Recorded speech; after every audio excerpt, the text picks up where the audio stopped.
Hi mga kamamis, a day in my life as a content creator as age of 57. Let's go!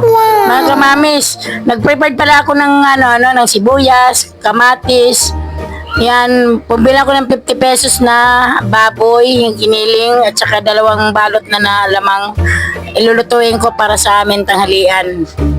Ayan.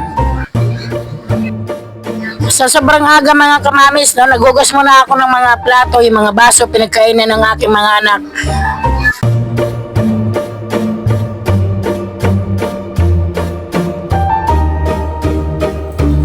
Ito na pala mga kamamis, no?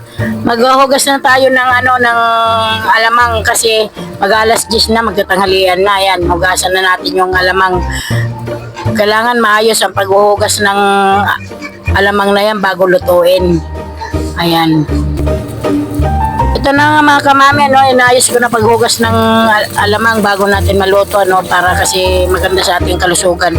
Ayan, may biglang sumingit na isang bulinggit.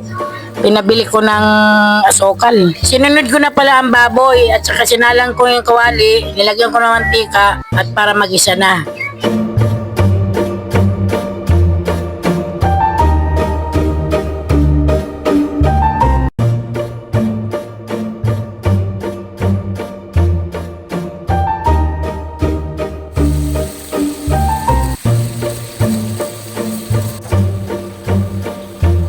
Ayan mga kamamis, habang nagpasikat ako sa inyo, mekos-mekos ko na, nilagyan ko na ng pampalasa. Malalaman na lang natin pagka ang itsura niya ay iba na. Yan. Ito na po pala mga kamamis, may nakita po akong talong.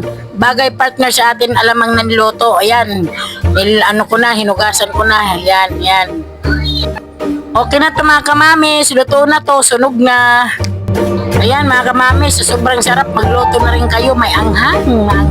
Ayan mga kamamis, luto na. Tikman na natin at niluto at sunog na talong. Ayan mga kamamis, naglagay ako 2 patak yan ng pares ko sa talong. Ayan mga kamamis, atak!